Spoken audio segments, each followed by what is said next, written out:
Students, आज जो हम आपके सामने जो टॉपिक डिस्कस करने जा रहे हैं वो टॉपिक है प्लांट ग्रोथ एंड डेवलपमेंट। तो प्लांट ग्रोथ के बारे में पहले मैं आपको बताना चाहूँगा कि जो ग्रोथ होता है ये एक ऐसा कैरेक्टरिस्टिक होता है जो हर लिविंग बीइंग इसको शो करता है। तो ये लिविंग्स का क्या है, एक कैरेक्टरिस्टिक कैरेक्टर है। अब बात करें हम प्लांट ग्रोथ के बारे में, तो सबसे पहले हम ये डिफाइन करेंगे कि प्लांट ग्रोथ हकीकत में होती क्या है। प्लांट ग्रोथ क्या होता है कि प्लांट में इरिवर्सिबल एवं परमानेंट चेंज, जिसके रिजल्टेंट क्या होता है, उसका वॉल्यूम, उसका मास या उसका साइज इंक्रीज हो जाता है, या हम ये कहें कि उसका ड्राई वेट इंक्रीज हो जाता है। ड्राई वेट में होने वाला इंक्रीजमेंट प्लांट की ग्रोथ कहलाती है। हो सकता है कई बार हमारे दिमाग में ये होता है कि किसी भी प्लांट के क्या है, साइज इंक्रीज होना भी उसकी ग्रोथ है। जनरली साइज इंक्रीज होती है तो ग्रोथ होती है, लेकिन कुछ केसेज में, जैसे मैं एग्जांपल आपको देना चाहूँगा कि अगर सीड्स को हम वाटर में डालें तो वो वाटर को एब्जॉर्ब करके अपनी साइज में इंक्रीजमेंट कर लेते हैं, लेकिन उसके ड्राई वेट में कोई भी चेंज नहीं होता। तो इस तरीके का जो चेंज है उसके साइज में वो क्या है, ग्रोथ नहीं कहलाएगा। तो ग्रोथ में क्या होता है, प्लांट में परमानेंट चेंज होता है उसके किसके, वॉल्यूम का, मास का, साइज का, या ये कहते हैं उसके ड्राई वेट में परमानेंट इंक्रीजमेंट हो जाता है। वो क्या कहलाती है, ग्रोथ कहलाती है। अब बात आई कि प्लांट में इसकी ग्रोथ की साइट्स क्या होती हैं,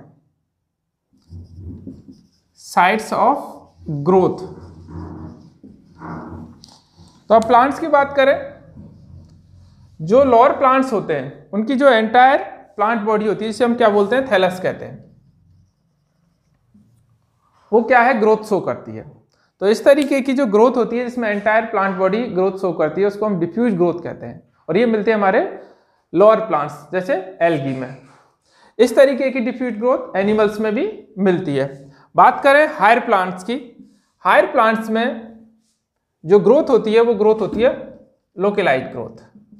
उसका रीजन है क्योंकि जो हायर प्लांट्स में ग्रोथ के लिए रेस्पॉन्सिबल टिश्यू होता है जिसमें डिवीजन की अनलिमिटेड कैपेबिलिटी होती है, उसे बोलते हैं हम मेरिस्टेमेटिक टिश्यू, मेरिस्टेम। तो ये मेरिस्टेम टिश्यू जो होता है हायर प्लांट्स में पर्टिकुलर साइट्स पर ही रेस्ट्रिक्टेड होता है, और उन साइट्स की वजह से जो ग्रोथ होती है उस ग्रोथ को हम बोलते हैं लोकलाइज्ड ग्रोथ।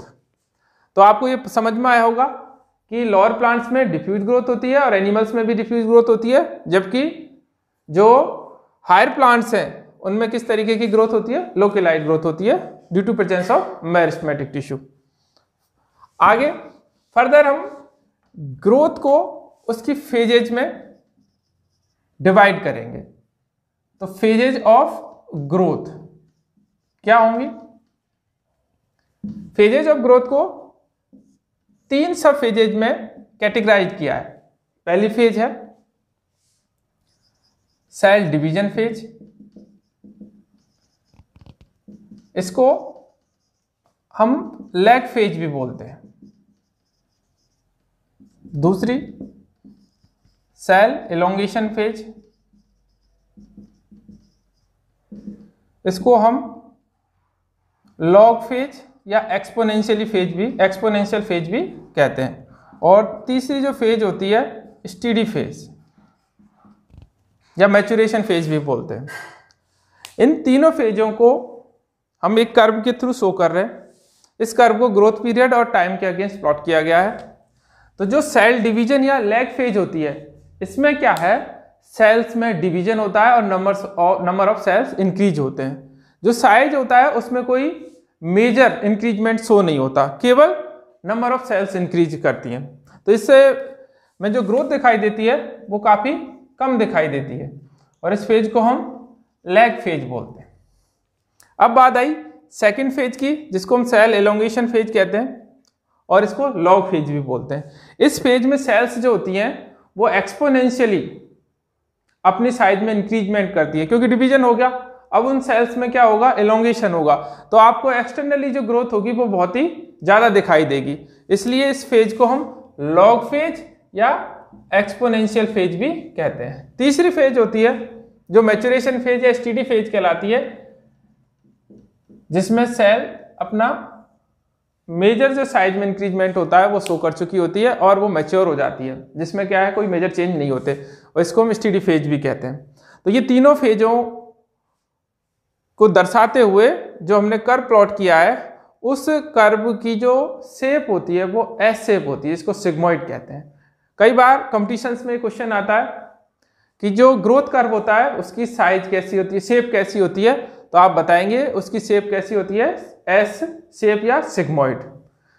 एक क्वेश्चन और इसमें से पूछा जाता है कई बार कि जो फ्रूट्स होते हैं, फ्रूट्स की जो राइपनिंग के लिए हम ग्रोथ कर्व बनाते हैं, तो वो ग्रोथ कर्व कैसा होता है, वो डबल सिग्मोइड शेप होता है। कैसा होता है वो, डबल सिग्मोइड। नीट में और बहुत सारे कंपटीशंस में इस क्वेश्चंस को पूछा गया है, क्योंकि हमारा ये जो टॉपिक है जिसको मैं यहाँ डिस्क्राइब कर रहा हूँ वो कॉम्पिटिटिव एग्जाम बेस्ड है, इसलिए आप इसको ध्यान रखेंगे। अब इसके बाद आता है कि कई बार जो पैटर्न होता है ग्रोथ का, उसके बेसिस पर ग्रोथ को हम डिवाइड करते हैं अगेन 2 टाइप्स में। एक को बोलते हैं ज्योमेट्रिक ग्रोथ,